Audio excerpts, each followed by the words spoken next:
ونصلي ونسلم على رسول الكريم اما بعد فاعوذ بالله من الشيطان الرجيم بسم الله الرحمن الرحيم السلام علیکم ورحمۃ اللہ وبرکاتہ عزیز ناظرین و سامعین، گزشتہ درس میں آپ حضرات کو قربانی کی فضیلت پر چند باتیں عرض کی تھی۔ آج آپ حضرات کو قربانی کی شرائط کیا ہیں، قربانی کس کس بندے پر لازم ہوتی ہے، وہ کون سے ایسے اسباب ہیں کہ جن کی وجہ سے قربانی لازم ہو جاتی ہے، اور وہ جانور کے جو قربانی کے موقع پر ذبح کیے جاتے ہیں ان کی عمریں کیا ہونی چاہیے، شریعت مصطفیٰ صلی اللہ علیہ وسلم میں اس کا کیا حکم ہے۔ سب سے پہلے تو میں تمام احباب سے گزارش کروں گا، جتنے بھی ہمارے احباب ہیں، کوشش فرمایا کریں ویڈیو پوری سماعت فرمایا کریں۔ ہماری کوشش ہوتی ہے کہ ہم ایسے احکامات اور ایسے مسائل کا انتخاب کرتے ہیں کہ جو عوام الناس کے لیے بھرپور فائدے پر مشتمل ہوتے ہیں،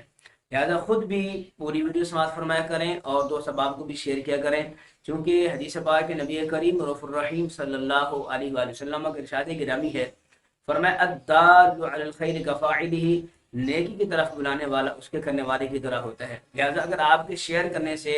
سینڈ کرنے سے کوئی صاحب کوئی دوست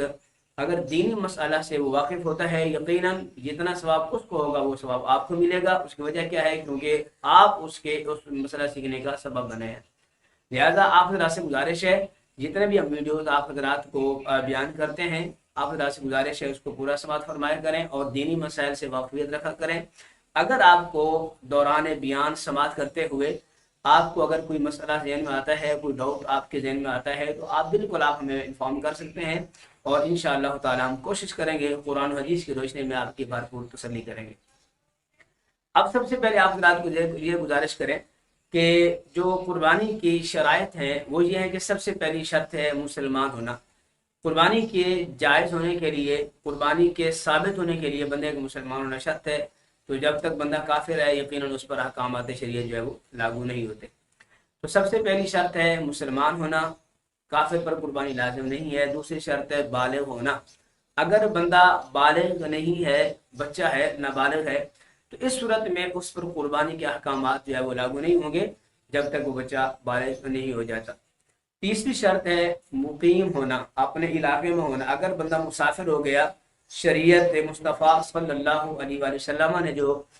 سفر کی حد مقرر فرمائی ہے وہ ہے 92 کلومیٹر، 92 کلومیٹر یا اس سے زیادہ 100-200 کلومیٹر جو ہے وہ سفر کرتا ہے۔ ویسے آج دور ہے، مطلب پہلے یہ ہوتا تھا کہ لوگ کے پاس یہ صورت میسر نہیں ہوتی تھی جو آج کل موجود ہے۔ فرق ہے، اگر ایک بندہ کرنا چاہے تو کر لینی چاہیے، ضروری نہیں کہ بندہ مسافر ہے تو وہ قربانی اس کو معاف ہو گئی ہے۔ اگر وہ کسی دوسرے شہر میں موجود ہے تو پھر بھی اس کو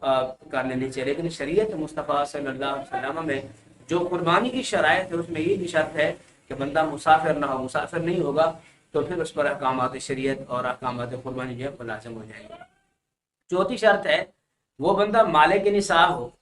اب مالک نصاب ہونے سے مراد یہ ہرگز نہیں ہے کہ جو احکامات کے زکوٰۃ کے ہوتے ہیں وہ احکامات آپ سمجھیں کہ جی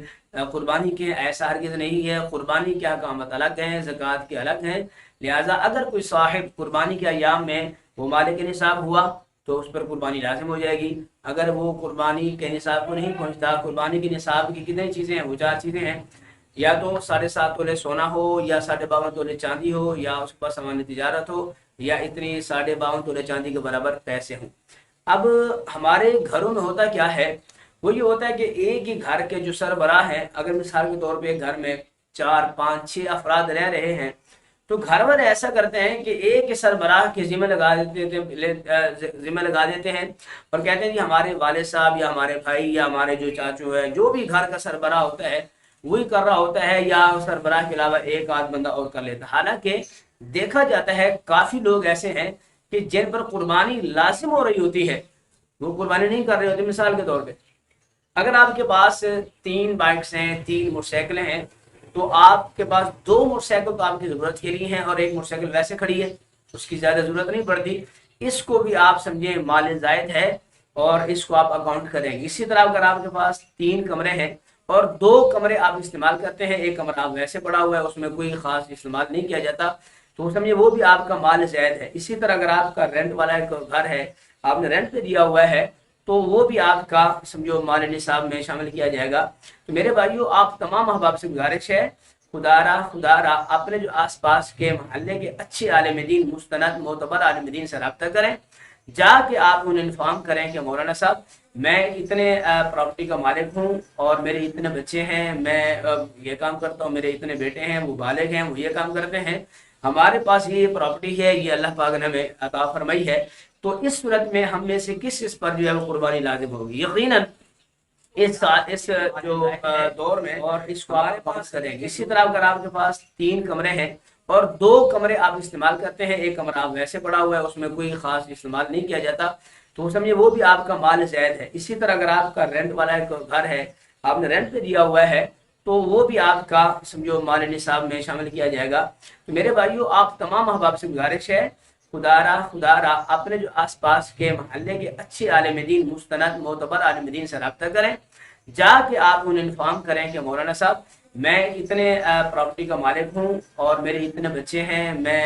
یہ کام کرتا ہوں، میرے اتنے بیٹے ہیں، وہ بالغ ہیں، وہ یہ کام کرتے ہیں، ہمارے پاس یہ پراپرٹی ہے، یہ اللہ پاک نے ہمیں عطا فرمائی ہے، تو اس صورت میں ہم میں سے کس پر جو ہے وہ قربانی لازم ہوگی؟ یقیناً اس جو دور میں ہمارے پاس اب دیکھیں 2 موبائل ایک بندہ رکھتا ہے، تو 2 موبائل والا جو شخص ہے اس کے ایک موبائل سے اس کی ضرورت پوری ہو رہی ہے، اب دوسرا جو موبائل رکھا ہوا ہے وہ اس کے پاس ایکسٹرا ہے۔ اسی طرح وہ چیز جو اس کے جو ہے وہ استعمال میں نہیں ہوتی ہے، مثال کے طور پہ کپڑے ہیں، اگر آپ کے پاس 15 سوٹ ہیں، 10 سوٹ ہیں، تو جو علماء کرام نے جو ضرورت کے کپڑے بیان فرمائے ہیں، سوٹ بیان فرمائے ہیں، وہ ہیں 3 سوٹ۔ اب یہ جو 7 سوٹ ایکسٹرا ہے، اس پر بھی جو ہے وہ نصاب کو شامل کیا جائے گا نصاب میں۔ اس حوالے سے میرے بھائیوں کافی وہ چیزیں ہیں کہ جن کی ہماری طرف توجہ نہیں جاتی، اور مگر محبوب علیہ السلام کی شریعت اس کو ہم پر نافذ کر رہی ہوتی ہے، وہ چیز لازم ہو رہی ہوتی ہے۔ اس حوالے سے میں آج کے اس ویڈیو کے توسط سے آپ حضرات کو میں یہ پیغام دینا چاہتا ہوں کہ خدا را کہیں ایسا نہ ہو کہ آپ کی تھوڑی سی کم علمی کی وجہ سے آپ جو ہے وہ عرصہ دراز سے گناہ گار ہو رہے ہو۔ تو لہٰذا آپ تمام احباب سے گزارش ہے، اگر ہماری کسی بہن کے پاس 2-4 تولے سونا پڑا ہوا ہے، 2 تولے سونا ہے، 3 ہے، 4 ہے، اس عورت پر بھی، اس بہن پر بھی قربانی لازم ہے، یاد رکھنا، کیونکہ 2.25 لاکھ تو سونا تولہ ہے، لہٰذا اب چونکہ قربانی کا جو نصاب ہے وہ اس سے کم ہے، تو لہٰذا جس بہن کے پاس 2 تولے سونے ہے، 3 تولے سونے ہے، اس پر بھی قربانی لازم ہے۔ اب ہوتا کیا ہے، گھر میں جب ایک جو سربراہ ہیں وہ کر رہے ہیں، نہ وہ عورتیں کرتی ہیں، نہ وہ بیٹے کر رہے ہوتے ہیں، حالانکہ وہ بھی صاحب نصاب بنے ہوتے ہیں، لہٰذا ان پر بھی قربانی لازم ہے۔ لہٰذا آپ تمام احباب سے گزارش ہے، خود ذرا جائزہ لیں، کہیں ایسا نہ ہو۔ وہ فاروق اعظم رضی اللہ تعالیٰ عنہ فرمایا کرتے تھے، حاسبوا قبل ان تحاسبوا، اپنا محاسبہ کر لو اس وقت سے پہلے جیسے تمہارا حساب لیا جائے گا اور محاسبہ کیا جائے گا۔ تو اس حوالے سے میرے بھائیوں تمام احباب سے گزارش ہے، اپنا جائزہ لیں، تاکہ ایک اللہ کا جو عظیم کی وجہ سے ہم آپ جو ہے وہ عرصہ دراز سے گناہ گار ہو رہے ہو۔ تو لہٰذا آپ تمام احباب سے گزارش ہے، اگر ہماری کسی بہن کے پاس 2-4 تولے سونا پڑا ہوا ہے، 2 تولے سونا ہے، 3 ہے، 4 ہے، اس عورت پر بھی، اس بہن پر بھی قربانی لازم ہے، یاد رکھنا، کیونکہ 2.25 لاکھ تو سونا تولہ ہے، لہٰذا اب چونکہ قربانی کا جو نصاب ہے وہ اس سے کم ہے، لہٰذا جس بہن کے پاس 2 تولے سونے ہے، 3 تولے سونے ہے، اس پر بھی قربانی لازم ہے۔ اب ہوتا کیا ہے، گھر میں جب ایک جو سربراہ ہیں وہ کر رہے ہیں، نہ وہ عورتیں کرتی ہیں، نہ وہ بیٹے کر رہے ہوتے ہیں، حالانکہ وہ بھی صاحب نصاب بنے ہوتے ہیں، لہٰذا ان پر بھی قربانی لازم ہے۔ لہٰذا آپ تمام احباب سے گزارش ہے، خود ذرا جائزہ لیں، کہیں ایسا نہ ہو۔ وہ فاروق اعظم رضی اللہ تعالیٰ عنہ فرمایا کرتے تھے، حاسبوا قبل ان تحاسبوا، اپنا محاسبہ کر لو اس وقت سے پہلے جیسے تمہارا حساب لیا جائے گا اور محاسبہ کیا جائے گا۔ تو اس حوالے سے میرے بھائیوں تمام احباب سے گزارش ہے، اپنا جائزہ لیں، تاکہ ایک اللہ کا جو عظیم ہم پر اللہ تبارک و تعالی نے اپنے پیارے نبی صلی اللہ علیہ وسلم کی شریعت کو جو فریضہ پہ ادا ایک حکم فرمایا ہے، اس پر جو ہے وہ ہم گناہ گار نہ ہو سکیں۔ اس پر مسائل کافی ہو، انشاءاللہ وقتاً فوقتاً جو ہے وہ عرض کریں گے۔ ایک اور جو قربانی کے جو جانور ہوتے ہیں ان کی عمریں آپ سماعت فرما لیں۔ سب سے پہلی بات تو یہ ہے کہ آپ جب بیوپاری حضرات کے پاس جانور لینے جاتے ہیں، آپ پوری تحقیق کیا کریں کہ آیا ان کی عمریں پوری ہیں کہ نہیں۔ بعض اوقات ایسا ہوتا ہے دھوکہ دے دیتے ہیں، تو دھوکہ دے کے جب واپس لے کر آتے ہیں جانور، تو پھر بعد پتہ چلتا ہے کہ اس کی عمر پوری نہیں، یا یہ عیب والا جانور ہے۔ تو میرے بھائیوں آپ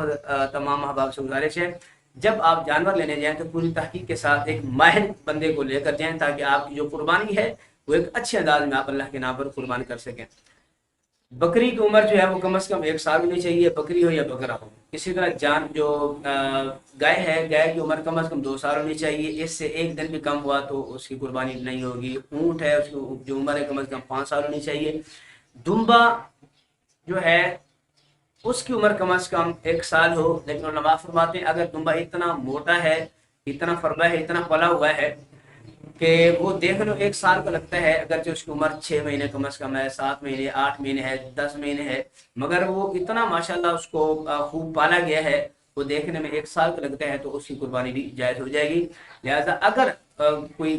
بچڑا لے کر آتے ہیں یا کوئی گائے وغیرہ ذبح کرتے ہیں تو اس کی عمر کم از کم 2 سال ہونی چاہیے۔ اگر 1 دن بھی کم ہوئی تو ایسے جانور کی قربانی جو ہے وہ جائز نہیں ہوگی۔ اللہ تبارک و تعالی ہم سب کو دینی مسائل پر صحیح معنی میں عمل کرنے کی توفیق